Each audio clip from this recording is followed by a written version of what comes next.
What's going on, everybody? Welcome to the very first episode of Podium Conversations. I am your host, not your co-host, your host for this one anyway. Maybe Keys will get on in another time, but it's your boy Aramis in the building right now. What we're gonna do is we're gonna go through a few press conferences. These have already come out. I want to be able to kind of do this like right as it's, right after it came out to kind of give a live reaction to it, but that's fine. A day later ain't that bad. But let's hop into it. The first one we're gonna go through right now is Sean McDermott. What I want everybody to understand is when I'm watching these press conferences, I'm looking at body language. I'm looking at the language being used. I'm looking at ways that they phrase what they're saying. Like, all of this stuff matters when it comes to how we're taking in this information, because as we know, especially with Sean McDermott and especially with the culture that Sean McDermott has kind of put into the coaches here and the team, he don't want to let any information out. I mean, that's just the bottom line of it, and we get it. But nevertheless, we gotta continue to try to pull what we can from it, because whether people believe it or not, communication happens whether you're using words or not. So let's dive into it right now. Let's go ahead and stop the music, and we are gonna pull up. Let's see, Sean, and let's get bam. Let's see if we can get this now. Add him to the stage. Bam. Okay, now here's the deal. So this video is on YouTube. So I gotta do something else. I gotta go with that right there, right? That way I don't get flagged. You know what I'm saying? But let's you'll hear the audio and all that kind of stuff, and you'll still be seeing my reaction live. But let's see what Sean's got to say. Okay, good afternoon. Injury designations are exactly the same as yesterday. So Ed Oliver and Milano will not practice. Shaq Thompson, Cam Lewis, Taron Johnson will be limited, and Jordan Hancock will be full. So that's same as what I gave you guys yesterday. So same as. Time is yours. Is there any sort? Oh, did you see that? So I wish I could show this to you. So I can body it out real quick. So Sean just gave you the injuries, right? And right as he goes into the floor is yours, he leans forward and his shoulders go up like this, right? Now, anybody who kind of, pays attention to body language, this is a sign of discomfort, like big time discomfort, right? The smile, the kind of, the corners of the mouth kind of, tightening up, and it looks like a smile, cool, but that combined with the shoulders going like that, he don't like doing these press conferences. He's not comfortable doing this. He's not comfortable being in front of a camera. Again, if you guys get a chance to go watch this, I'll and you'll see what I'm going to do later on in this same episode. I'm going to play Bobby Babish for, after this one, and you'll get to see that video because I'm pulling that from the Bills website. But I just didn't want to take the risk of getting flagged for this one here. So, but anyway, body language right off the bat. Sean McDermott is not comfortable in his press conference. For those of you who haven't watched it yet, this press conference is 4 minutes and 25 seconds. It's really not that long, so we'll be through it pretty quick. But let's see what he says. Timeline update on Matt at all? No, don't have much. We'll see. Hopefully we can get him back. We'll see what it looks like as we head into tomorrow here. So there's a chance he can practice tomorrow? Potentially, yeah. Yeah. Okay. Sean, how much do you factor with any injuries at this point of the year, the short week, as well as it only being week 3 and kind of the way you guys plan and work through all this? In terms of who plays, Maybe you mean? thinking more long-term as opposed to, maybe going extra cautious with an injury as opposed to not forcing, but pushing to get them to play. Yeah, I mean, we listened to Nate and our training staff, medical team, overall, our docs the same way. So that's ultimately, we wait. Why the switch to we? And this is one of the things that kind of bothers me about this is, it's like there's a game plan for the type of language that they use. He says I, and then he stops and says we. That kind of double speak kind of leans into this theory that I have that they're trying to control every single aspect of what the narrative is about what they're doing. I'll play it again so you can see what I'm talking about. So that's ultimately overall our docs the same way. So that's our training staff, medical team, overall our docs. Nate. Sorry. Yeah, I mean, we listen to Nate. Yeah, I, and then he goes to we. In our training staff, medical team, overall. Then after that, it's we again. All our docs the same way. So that's ultimately, we wait on their clearance, if you will, to say, hey, yeah, it's safe for the player to play. I think that's number one. Not I think I know that's number one. And see, this is the other thing that bothers me too, because I've heard Sean say this in other press conferences. He'll say, I think, when he's trying to express his thought, and then go back and correct, not I think I know. And that's not a correction that comes from within. That's not a self-reflective, that's not an introspective, oh, you know what, I got to be better at that. Because if that was the case, that would have been something that was in him years ago. He's been doing this for 9 years. Like, keep that in mind. He's been doing this in Buffalo 9 years, right? And he hasn't tried to, or at least on camera anyway, change his language in that way. And you can tell it's really not natural for him. So I guess the reason I'm pointing this out is, as we watch these press conferences, these are little keys and little, things that we can point to kind of understand, like, this is not genuine Sean that we're getting here. These are not genuine answers. These are most of these are pre-planned or discussed strategies that you use. And the reason that he uses we is because who are you going to put the blame on? If something happens where there's a problem on the field, 13 seconds, the language is we. The language is not I. The language is not he or they. It's we. So if you got a problem with what happened on the field, you got a problem with all of us. There is no pointing fingers at anybody. And I get there's going to be people that say, okay, well, this is a team and that's what teams do. They think of themselves as we, but this has not always been the language that he uses. And that's the problem that I have with this now. If it was about culture and this was birthed from the culture, this would be something that got used from the very beginning, and it hasn't been. But let's keep going. And making sure a player cannot hurt himself potentially more with any injury for that matter. Sean, with Matt, just because you feel there's a chance for him to play this week, have you ruled out anything that would be a long-term sort of concern? No. How do you take into account, or do you, the outside pressures that seem to be facing the Dolphins that they're under? There were banners flying around the stadium to have McDermott fired last weekend. Okay, before we get into the Miami stuff, let's take a look at some of these comments. Tuasai, what's going on? Nate, what up? What up? No Bones, what up? Shadas, what up? Who else we got in here? Okay. So let me see. So according to the counter, we got some other folks in here now. Wow, 16 people watching. Thank you. So Bones, this is a new piece of content that I'm doing here where we kind of go through the press conferences. I'm sure you kind of picked that up by now. But I just kind of wanted to, start having some live reaction to some of these press conferences that come out. Cause we talk about, I talk about it on the show, and I think he's kind of done with it, by now after seeing so much of the same stuff for a while. But this is just kind of to bring, a different level of awareness to some of the stuff that I see going on in these press conferences. I thought it was interesting to talk about. So,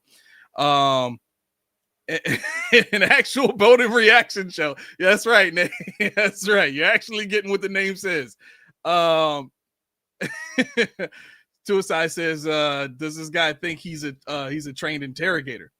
Well, okay, I'll level with you guys. Most of my career has been in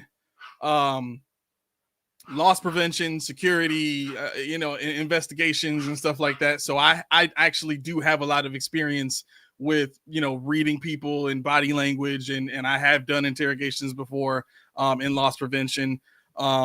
where we've had to, detain people and get them to confess. And this was namely with employees. If it was just a regular person that stole something, whatever, we tried, depending on the amount, to get them to admit to it. That way it's, less to do in court. But I'm saying all that to say I do have experience in this stuff. So when I'm watching these videos, I kind of have that eye that I use to kind of pull this information out. So to answer your question, yes, I do. Let me see. 9 years, I think McDermott is used to giving press conferences. You just coming in here to, hey, bro, what's going on? Nate says when Josh was talking about his schnoz, he used the third person we as well. It's cultural. Yeah, I mean, again, go back, and this is, you can probably find a lot of this on YouTube now. Go back and look at the language that they were using back then. It was not, especially when it was in reference to the coaches, it was not we.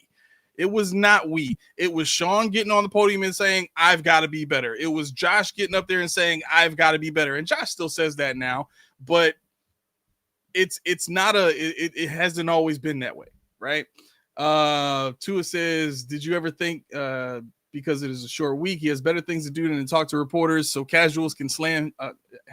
I mean, look, if you take no issue at all with anything that he's doing, this might not be the channel for you, bro. I mean, thank you for hanging out. You know what I'm saying? If what we're doing is entertaining, cool.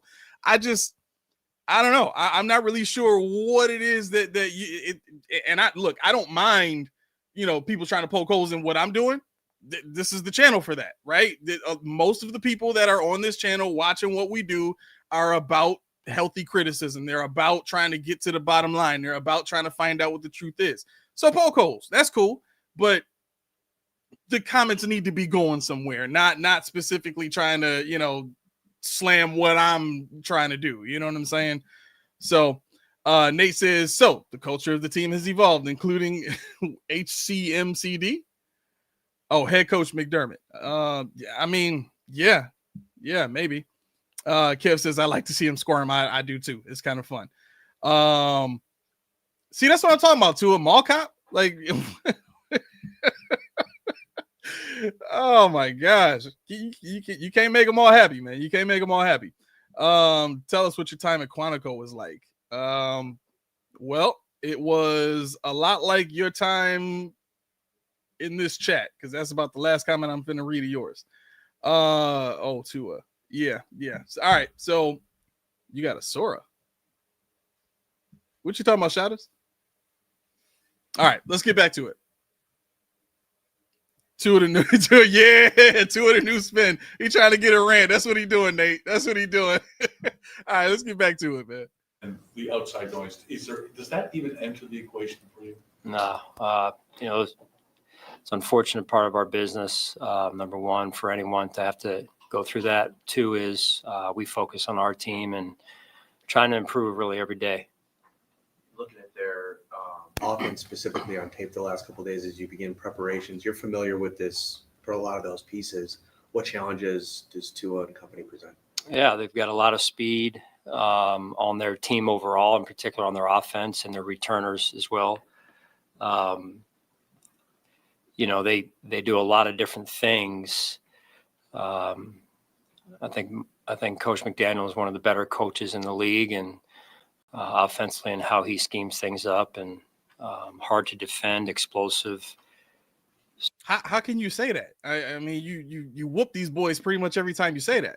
And I mean, this whole thing isn't going to be me just hating on McDermott. I mean, I get that he's got to show the other team respect. He doesn't want to give them anything, you know what I mean? But even in the body language right now, when he's talking about McDaniels as a coach, his head sinks down into his shoulders a little bit. He scratched his nose right after he said that.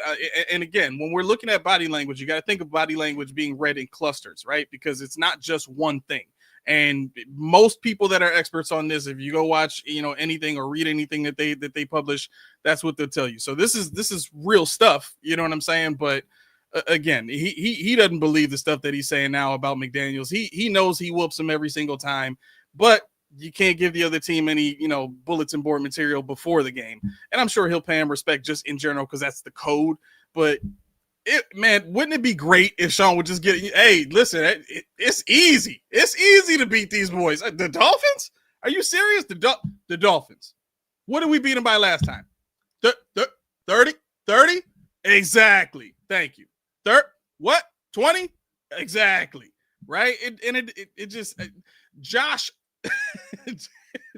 sits the Dolphins on his knee every single time. It's like, okay, all right, come on. Time to burp up that dub. Give it to daddy. Give it to daddy. It would be great if we could just hear that from these guys, but it's the NFL, the higher ups want everything to be, very professional and all that kind of stuff. To me, it's really funny how fans are the driver of any league, right? And what we want to see is almost the very thing that these teams pride themselves on not giving us. They say that they don't want to give away trade secrets, and you'll see what I'm talking about when we get to the Bobby Babbage interview, because I watched a little bit of that. But even from previous press conferences with Bobby Babbage, you just get this impression like these guys they're told not to give anything away, and at the end of the day, like every team knows all the same stuff. You know what I'm saying? Every like most playbooks have a lot of the same plays. They're just called differently. Your players will tell you this. When we sign a new player and they get here, hey, how are you adapting to the playbook? Oh, well, it's a lot of the same stuff. It's just, different terminology. We hear that all the time. So why all the secrecy? It doesn't make sense. I'm a guy that likes to make sense. So, it makes for a big challenge, and especially on a short week. I know it's only the 2 games, but have you seen growth from Kincaid as far as his blocking in the run game? He's always been a tough player ever since we got him here, and probably doesn't get as much credit as he deserves in the run game. I thought he made. But you needed him to get stronger, right? So let me go back and make sure I'm. And probably. I know it's only the 2 games, but have you seen growth from Kincaid as far as his blocking in the run game? He's always been a tough player ever since we got him here, and probably doesn't get as much credit as he deserves in the run game. I thought he made some key blocks for us last week, in particular on some of those big plays for us. Sean, we talked a lot about James. Okay, maybe it's just me. Did he answer the question? And this drives Keys insane every single time. He didn't answer the question. The question was, have you seen growth? Have you seen some? And look, Sean has been asked this before about a couple of players in the preseason, and a lot of the same stuff. A lot of this, I don't like. He'll dodge the question almost. And my theory is this: I think Sean thinks that if I talk about one player, then I've got to talk about all the players. I don't want to establish this track record of talking about individual players on a regular basis and their performances in public, right? Some of that is professionally driven. Some of that is just, I don't want these press conferences to turn into opportunities for media to kind of, try to dig further into, guys' performances, because if I start giving performance reviews publicly, that'll tell a lot more about what the team thinks of the player, how likely it is to sign a player. We'll be able to go back and see, Sean several times over the last several press conferences has given good reviews of this player, so why didn't they re-sign him? Things of that sort. But again, when you're operating your business in a way that is, I guess, to me, it just seems overly conscious. You know what I mean? It's like you're trying really, really hard to just be aware of everything all at the same time. And in turn, what's happening is you're not able to convey, for me anyway, you're not able to convey enough of yourself for me to feel like I can connect with that and feel like I understand that and feel like I can believe that. But it is what it is. Let's get through a few comments here. Kincaid chicken legs, basically. Bone said there's a video online of Josh picking up Lamar like a bit. Yes, I saw that. I got it saved somewhere, man. I wanted to put that in the Discord chat. I thought that was real funny. But AI is getting crazy too, because you can't. It's almost seamless. It's almost seamless how it looks when Josh is picking up Lamar and kind of giving him his bottle and all that kind of stuff. Or I think the bottle's already in Lamar's hand, but it's amazing what AI can do. Shada says Chargers are looking real good. They have a very good defense, bro. They was number 1 in the league last year. Number 1 in the league last year, and now they starting to throw the ball, and they already have a good run game. They had one last year. That's all they did. They better have been good at the run game. That's the team I would say kind of gives me the second most worry in the playoffs. It's always going to be the Chiefs, number 1. Until I was saying this earlier today when I was driving Uber, until the clock hits 0 and the score is Chiefs 24, Bills 27 or whatever, as long as our number is higher than theirs and the clock is at 0, then I'll believe that we can beat them in the playoffs. So they're always going to be my number 1, but this year it's the Chargers. It's the Chargers. The thing about the Chargers is this: Harbaugh is a much better head coach than John Harbaugh.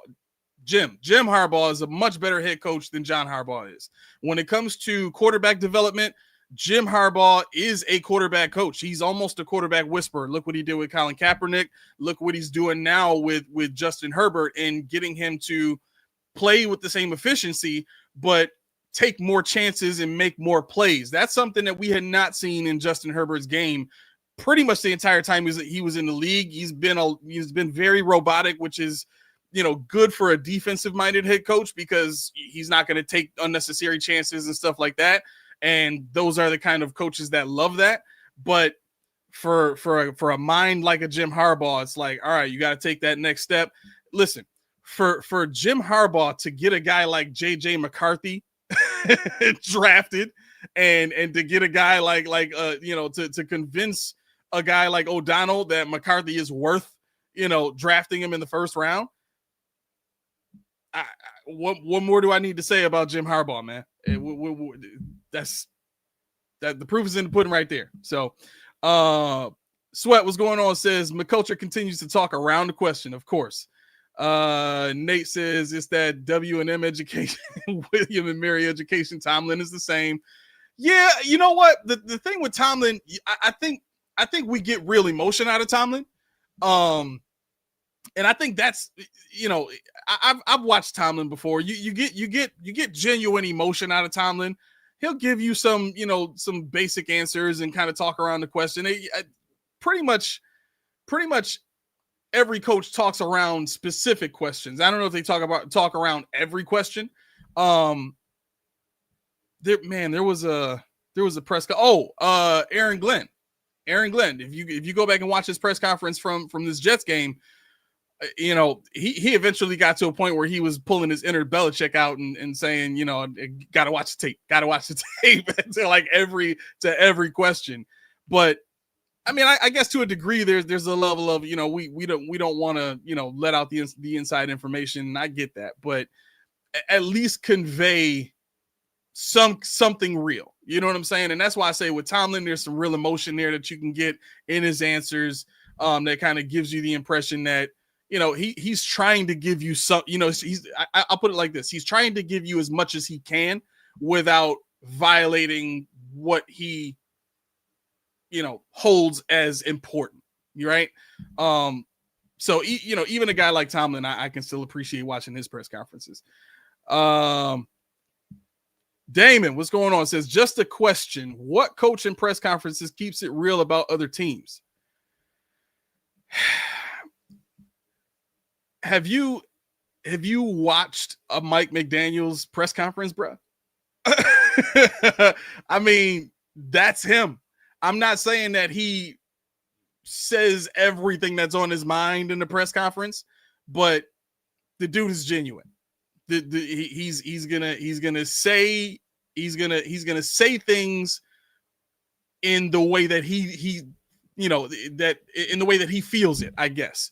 And sometimes it comes off sarcastic, sometimes it comes off as belligerent, sometimes it comes off as not really caring what anybody thinks, but he's gonna be him.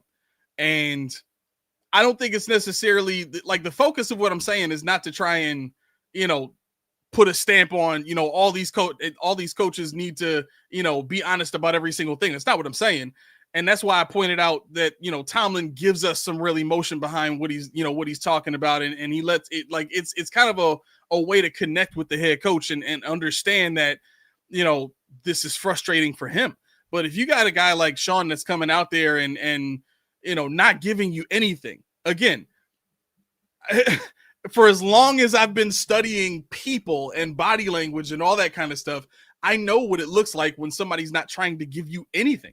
Imagine if I'm sitting here talking to you like this, and everything that I say is monotone and very robotic and very expressionless. It would be very difficult to tell what I'm feeling. It would be very difficult to tell that I am trying to avoid anything. Right. Yeah, exactly, Nate. It comes off as douchey, especially for Mike McDaniels. But if you feel you have to hide that much, I just don't trust you. I just don't trust you. And that's really what it comes down to for me. Yeah, I might start doing that. I might start doing that for Tua too, not just spin. Not just spin. And it might come down to the types of questions being asked. I mean, I don't want to say that, Damon is always going to ask questions like that. I don't know him. This is my first time seeing him ask a question on here. And I want to respect everybody. But at the same time, like, I'll give you an example. Tua side says, where in the NFL rules does it say that a coach, GM, player has to answer the questions asked truthfully? Bruh, when did I say they had to? I said I wanted them to do that. It's okay. It is okay for you to love everything they do. If that's who you are, stand on business.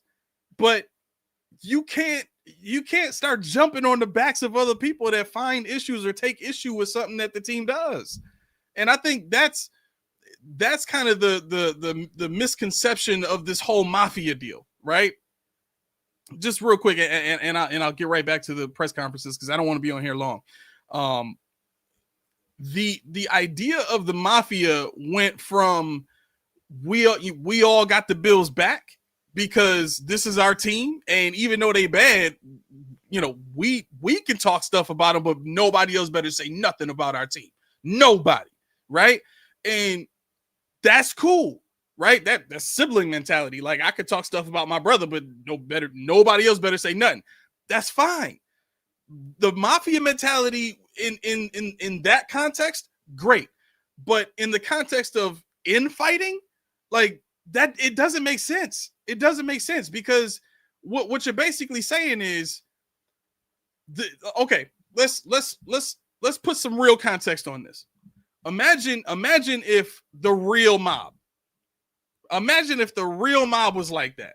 Like, Cousin Vinny can't say nothing about, Monsignor, over on the west side of the city. Like, even though neither one of them are each other's superior, neither one of them mean anything to each other. They're just in different departments of the same mob, right? That's like saying, like, none of them can say anything critical of the other person, even though they're all part of the same mob, or else the Godfather's gonna come down and shoot one of them. Like, that's what y'all acting like. You know what I'm saying? It's like y'all acting like if I continue to criticize the team, they gonna leave. They not gonna leave. Are you serious right now? And here's the thing: even if the Bills did leave, we still got the stadium here. What you think happened with the Browns? They got a team right back. What you think happened with the Colts? They got a team right back. What are we talking about?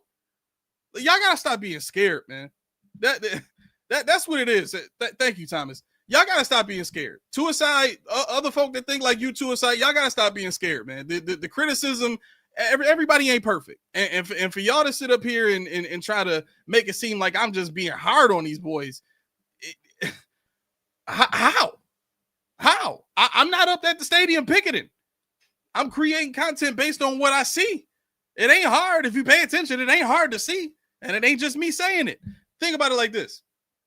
There's an article. And this, after this, I'm done with this point because I know I can go on and on and on. BuffaloDown.com. I'm gonna give them credit because I sent this to Damaris Johnson, right?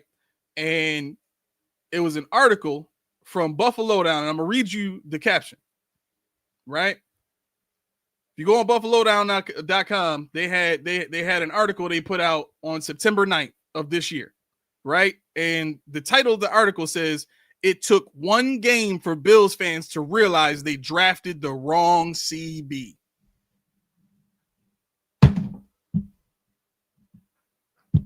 I didn't write it. I didn't say it. I didn't say it. So Tuasai says, "What are you even talking about? I have issues with fans that expect they deserve more than they get." How? Do you not realize you're paying for money? I'm sorry. Do you not realize you're paying money for this? You're paying, like, your dollars are the reason the Bills can operate. They can't operate without your money. And it ain't just you buying a jersey. It ain't just you buying a ticket. It's you watching them on TV. Imagine if everybody decided, we're tired of this. We're not buying a ticket. We're not watching them on TV. The NFL would instantly see the TV numbers first and foremost. Because they get that information. They all everything from the broadcast studios, that the viewing information and all that kind of stuff, what areas are watching, whatever. That's how they determine what games to play in what areas. Imagine if everybody in Buffalo just decided, that's it, we not watching this no more. We tired of losing in the playoffs. You think they could operate here? The NFL would have to step in and say, yo, what the heck is going on? Why is nobody watching your product? Exactly. Thank you, Nate. It's an entertainment business. This is the NFL is not listed as a business. If you go look it up, it's listed as entertainment, and that's so that they can avoid certain tax law and certain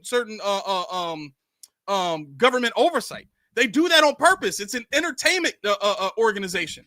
It's not labeled as like a LLC or a business or nothing like that. They do that on purpose, so that they can fool people like you into thinking, oh, well, if you don't like what we do, we'll just pack our bags and go somewhere else. Anyway, that's enough of that. Let's get back to business. We're done with Tuasai. All off season, but a lot of it was sort of contract related. Now that that's behind him and you see the results, especially last week, can you just sort of describe what he means to this offense and how dynamic he can be at times? Yeah. The first week of the season, he didn't really get out like he did this past week on that long run, or a couple long runs last week in particular. He had the long run after catch, I believe it was. And I really thought that week 2 and beyond, he would hit his rhythm, hit his groove a little bit more, because he missed a little bit of time right there, and maybe a window of a week, give or take, at training camp. So really good to see him last week have the performance he did. And he's he has that DNA where he's hungry and wants more. And that is infectious and bleeds into the team, into the offense in particular. And that burning desire to improve, burning desire to be great. Okay. I mean, good things to say about Cook. I'm just happy that he's okay with Cook wanting more. I mean, any good player should. The NFL is basically the WWE. You right, Sweat. You right. Nate says real actual competition can never be scripted. Yeah. Yeah. I mean, we all got our theories about whether or not the NFL is scripted or not. I mean, it is what it is at this point. But look, I think the overall idea here is we got to start really seeing the NFL for what it is. We got to really start seeing the NFL for what it is, and that's what it comes down to. The NFL is entertainment. The NFL operates as a business. It actually operates as a Fortune 500 company with a lot of stuff they do. So I mean, I wish people would take the time to do the research. That's really what it comes down to. I think most people who reach similar conclusions to me are kind of taking a look behind the curtain. You know, they've consumed the information, and you know, you're supposed to take a skeptical eye to everything. And I get that, you know, people want to have faith and people want to believe and stuff like that. But if there's like, I mean, we can make it biblical for a second. If somebody's talking about, you know, faith, right?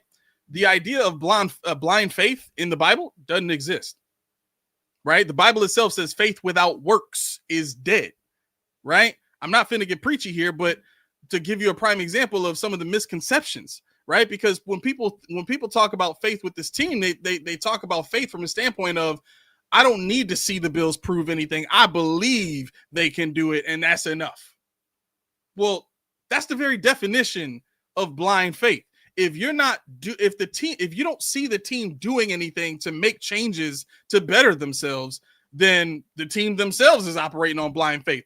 This whole idea of keep kicking at the door, that's the very definition of blind faith. We're going to keep doing the same thing over and over and over and over and over and over and over and over and over and over and over and over. And one of these times is God gonna come through for us, baby. Hallelujah. Like, that's stupid. It's stupid. Again, faith without works is dead. Dead. That means it has no action. It has no life. It ain't going nowhere. It's done. It's dead. So stop with all this blind faith stuff. Exactly, Nate. Exactly. The definition of insanity. Same thing over and over again and expecting a different result. It's crazy. It's really crazy. All right, let's get to this Bobby Babbage joint. If we can finish this one before 8:00, then we'll get to Joe Brady. If not, we'll get to the newer press conferences next week on this one. All right, here we go. After a performance like that. Yeah, we're on to Miami. Getting ready for Miami. No, the guys did a good job. So. Out to you the most when you looked back at it? Obviously, you saw it live, but like looking back on film, were there any things that kind of jumped out at you? Yeah, I just think we've been talking a lot about our connectivity on defense, making sure we're connected not only, with our communication and all the things you would think of, but with our style of play and making sure we're all on the same page with the way we want to play the game. And obviously that message is coming from Sean. But the thing I'll say about our guys is, there's a lot of pride in that room, and you're not going to have 17 to 20 games of perfect football. It's not going to happen. And not only football, but life's about how you respond. And I'm trying to think of when we asked for perfect football.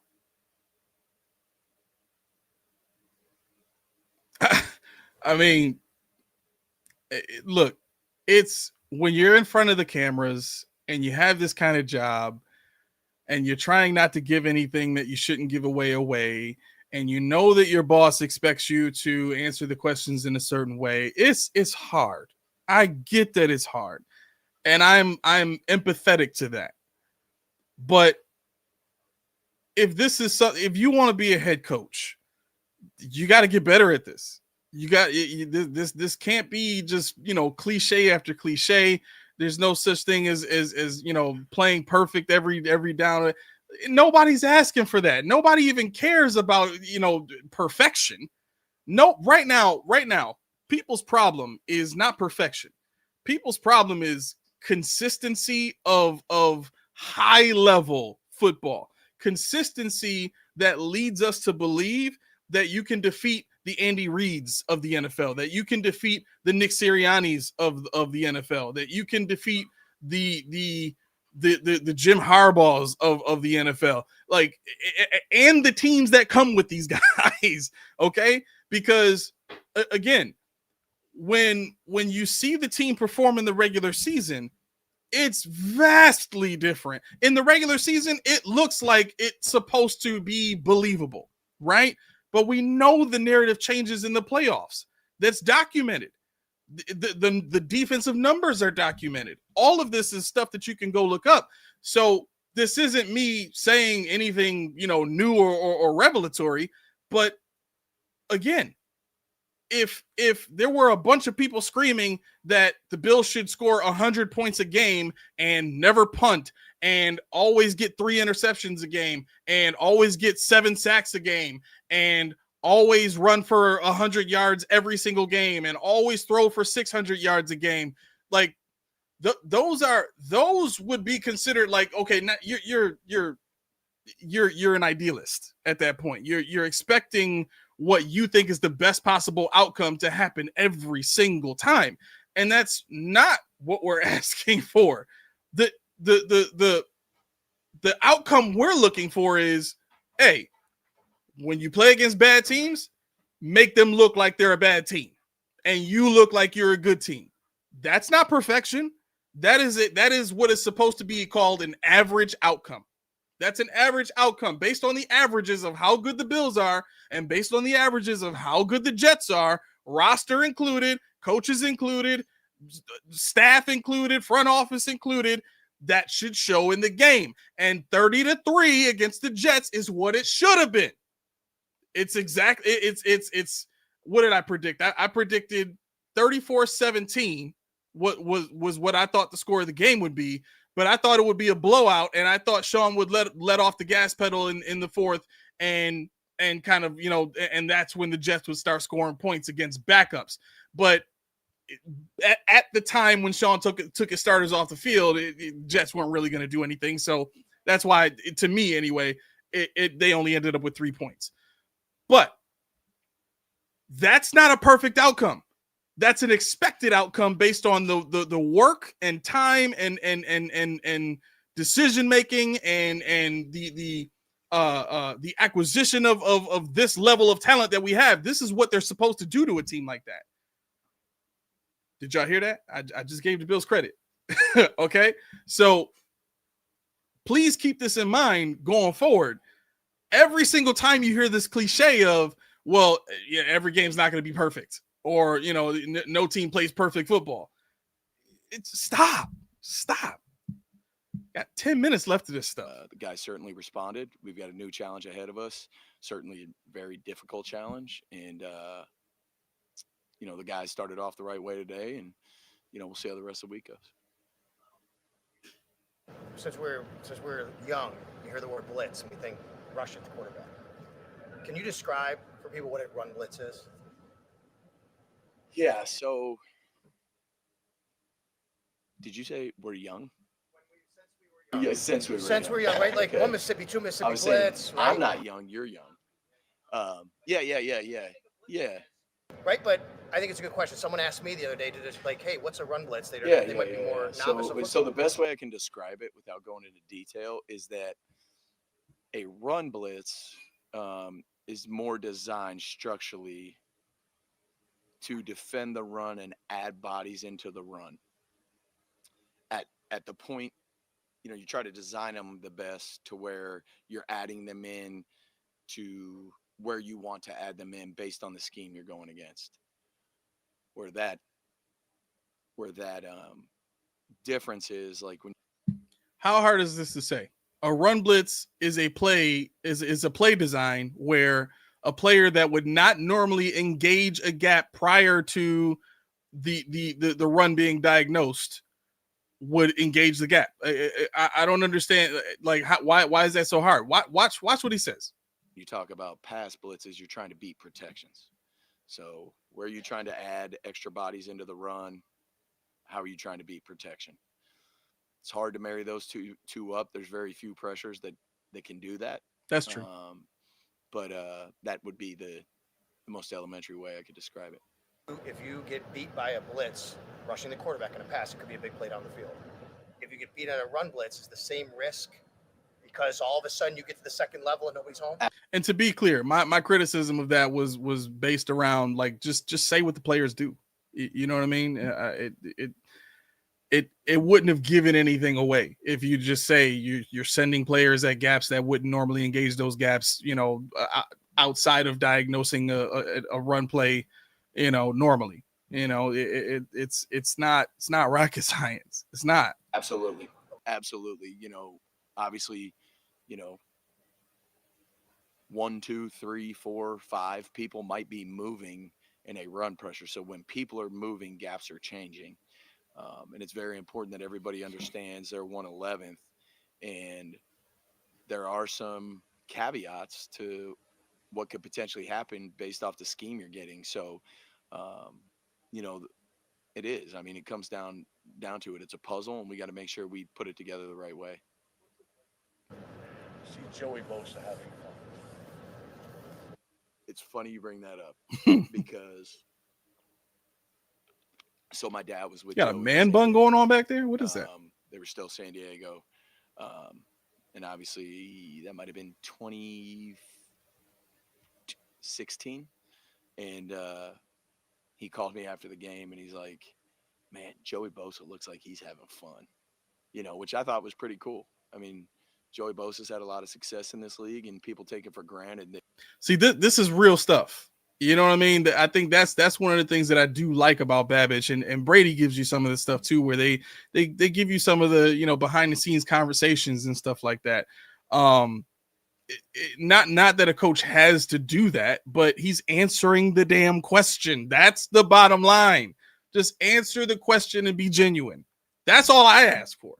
And if it's, you know, I'm smart enough to know if it's a question that should be answered. Like, I don't expect the media person to ask, you know, what do you like to typically do on third downs? I don't answer that. Don't answer that. But if it's something like this, like, man, Joey Bosa seems to be having a lot of fun. Don't come with this. Well, you know, we expect all our players to have a good time here. That's what our culture is about. Like, no, don't give me, you know, political speak to try and, you know, subvert the question. Just be like this guy. Answer the question. How glorious this is to be an NFL player or coach, and absolutely, you know, it is a blessing, and you know how lucky everybody is to be in this league. But at the same time, you know, you can run into obstacles, you can run into adversity, and he got something going on behind that hat.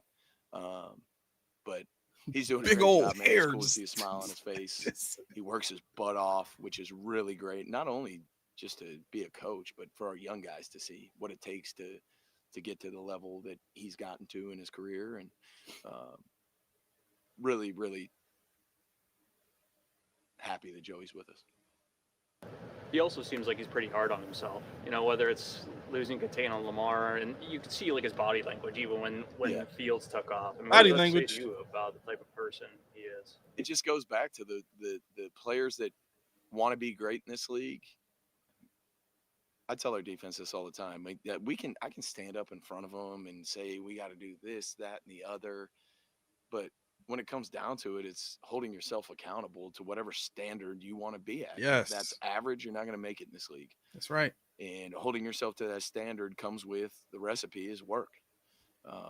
Certainly talent is part of that recipe, but there's nothing better than work. You won't hear Sean say his talent. You know, certainly he puts in the time, and, you know, he's one of the first ones out to practice and all those type of things. So it's just great example for everybody to see. Examples go that he acknowledges when he got here that he's running out of chances, and that he's going to he's not going to he's going to put it all out on the field no matter what happens. Yeah. And the importance of that, and when you factor in the fact that he's having fun and producing. Yeah, maybe now his shelf life is coming back, you know, going back the other way, you know. I mean, I think that's real, right? In your life. Like, it's real. Like, I can't take my job for granted, and he's certainly not taking his job for granted. And usually karma catches up with you when you start to do that. And it's all about perspective. It's all about the way your mind operates. And no, it's called the winning effect. That's my theory anyway. I mean, look, Bosa's longevity, he seems like he's back to his, you know, his normal self. I mean, watching him against Membu and the little juke he put on him before he rushed, like, at his size with that weight, like, man, like that's some good athleticism to be able to move like that, you know, being a big guy like that. my only hope with all of that is my hope is I hope Greg Rousseau's watching, because I ain't never seen Greg Rousseau run up on a tackle and give him a little shimmy before he bull rushes. Like, that's not saying that that's like next level, oh my god, mind blowing, but you gotta be healthy to be able to pull stuff like that off. And if he was out there just giving us a stiff pass rush and just doing the basics and not being able to break down or chase the quarterback like he's been, I'd be worried. I'd say he probably is past his prime, and we need to make sure we got somebody hurrying Jackson along to get him ready. But I love what I've been seeing from Bosa, man. And I as far as him doing what he's supposed to do, just don't overuse the guy. That's my only nervousness. Don't let it come down to week 10 like it was for Von Miller, and we over there in Ford Field, and all of a sudden a knee bust wide open like that. Please don't let nothing like that happen. Please. Let's check some of these comments real quick. Derek said, "What does it matter?"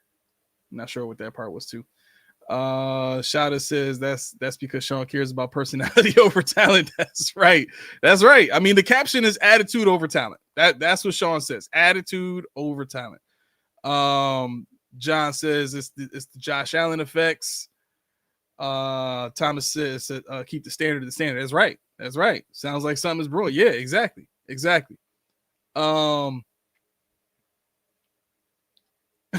Nate says, what coach ever used the word gaps in a context to say what they want to do? I mean, they use it in the film room. I at least I know players do. I haven't had very many conversations with coaches at that level to be able to kind of get an idea for how they describe it. But it's gaps. I mean, that's what most analysts call it. I've heard players call it that. Yeah, I gotta start checking these a little more often as I'm watching here. Let's go ahead and play this. Certainly, he's in a good place right now, and we got to keep that going. And consistency is the most important thing. Punch the ball out of. I see you, Keys. Yep. Early in the game, do you think that helps set the tone for the rest of the day for the defense? Absolutely. Certainly built a little momentum. We got the 3 and out. We got the takeaway, and so there's, within 4 plays, we have a takeaway and a 3 and out. And that's certainly going to help you have a chance to win.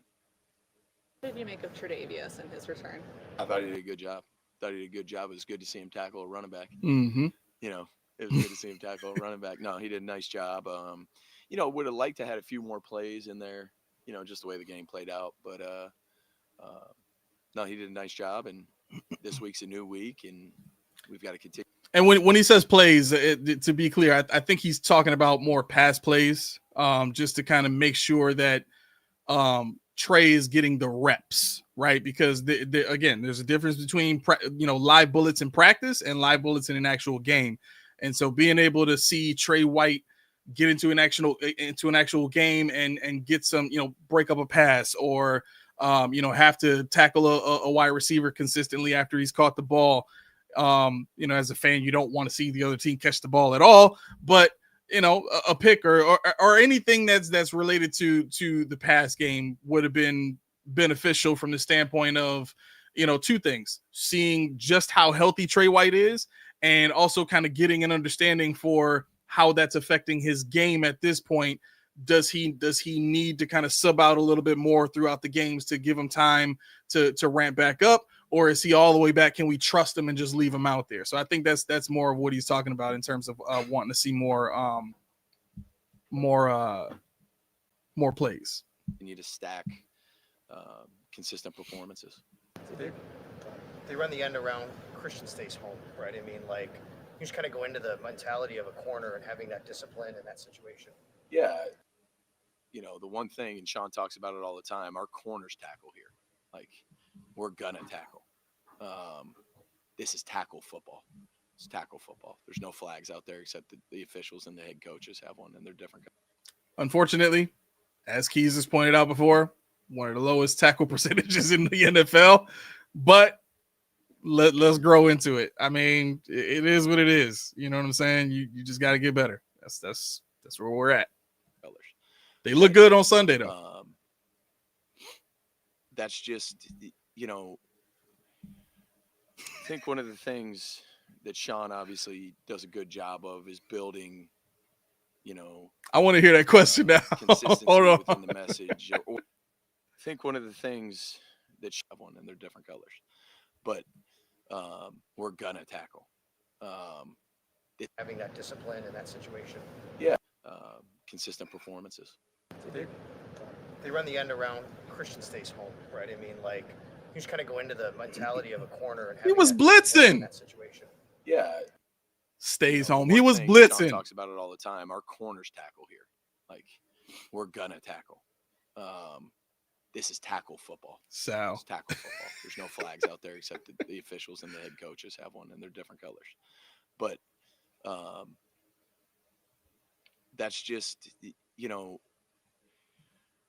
I think one of the things that Sean obviously does a good job of is building, you know, consistency within the message or within the fundamentals and the techniques of what we're doing. So, you know, a little bit the same thing that we're telling a defensive end, a linebacker or a corner or a safety or nickel, whatever it is, you know, the message is the same and the expectation is the same. So that doesn't change from position. Oh, you got to tackle well. You guys just that's not how we do it here.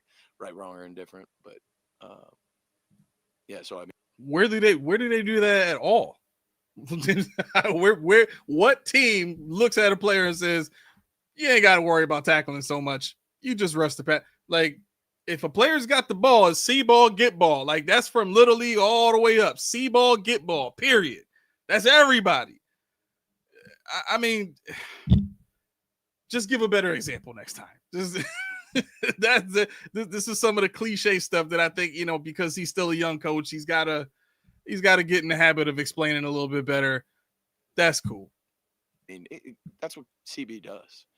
You know, he's for the most part, he's going to do everything right, or he's attempting to do everything right. So, disciplined play. Usually, we talk about it all the time. You do your job, do your 1/11th, and make the plays that show up. Don't chase plays.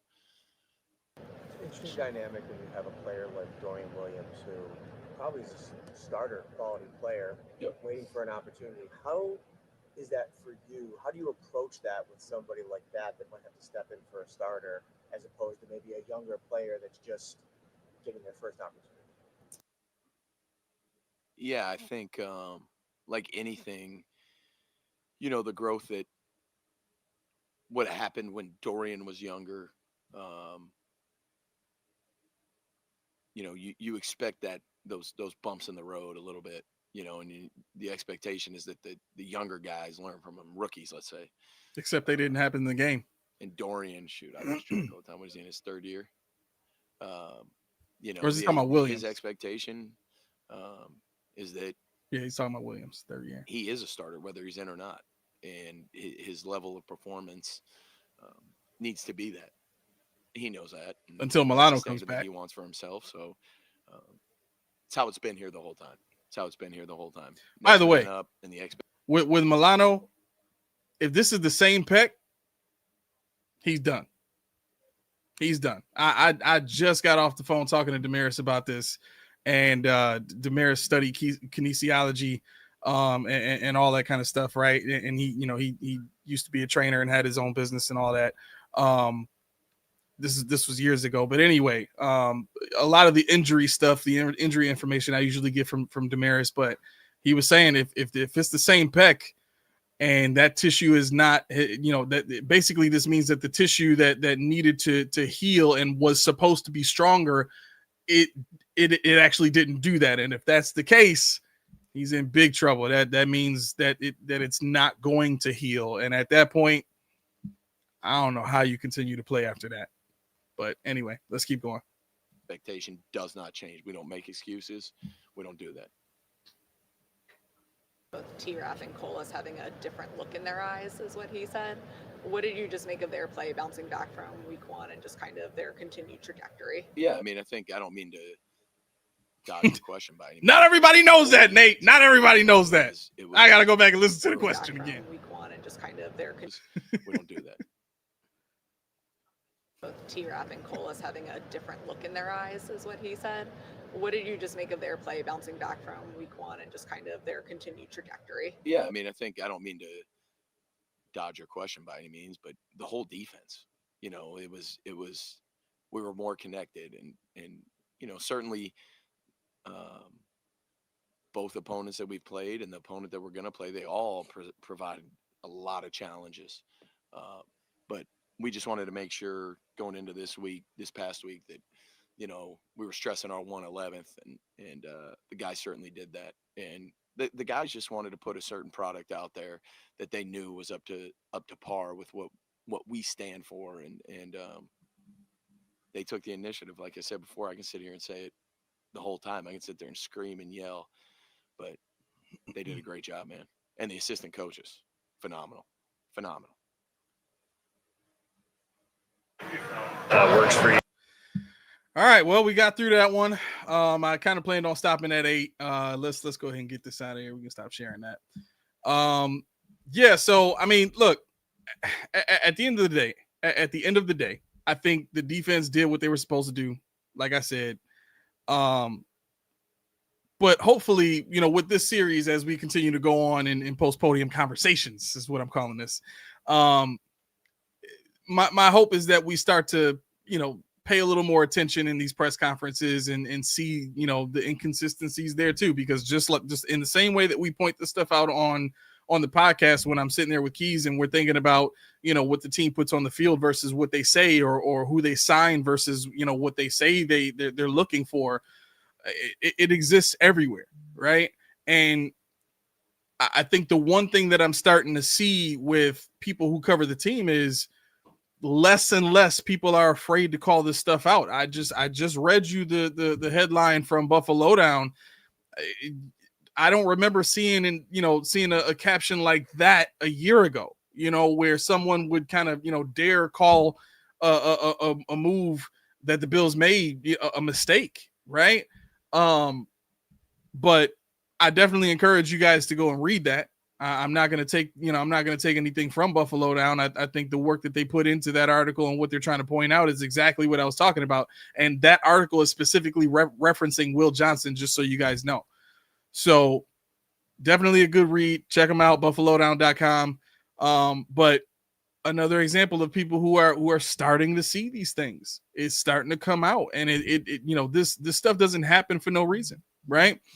But again, let me know in the comments of this video, you know, whether or not you like this content. Do you want to see more of it? You know, what are some other things that you want to see as this, you know, this specific type of show? I love having conversations with you guys, even if I just keep it at, you know, one press conference and then we just, you know, shoot the breeze afterwards. I'm cool with that too.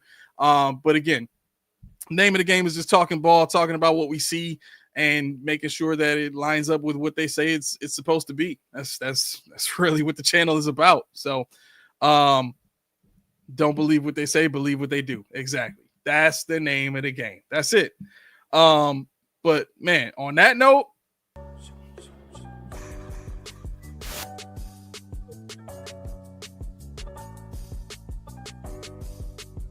the very first episode. Hopefully y'all enjoyed this. Go ahead and give us a like, give us a subscribe. If you have not done so already, please hit that bell. Make sure you make that thing ring-a-lang-a-lang, as my boy Key like to say, so that you can get notifications when we put notifications out there. I know last night we had a notification of a live going out around 7 something. That was just me testing some things out. I apologize for the confusion for those of you that tried to tune in. But thank you very much, Sweat. Thank you very much. I appreciate that. No, you're not the only one left in the chat, obviously, Nate. But yeah, so where my music go? All right.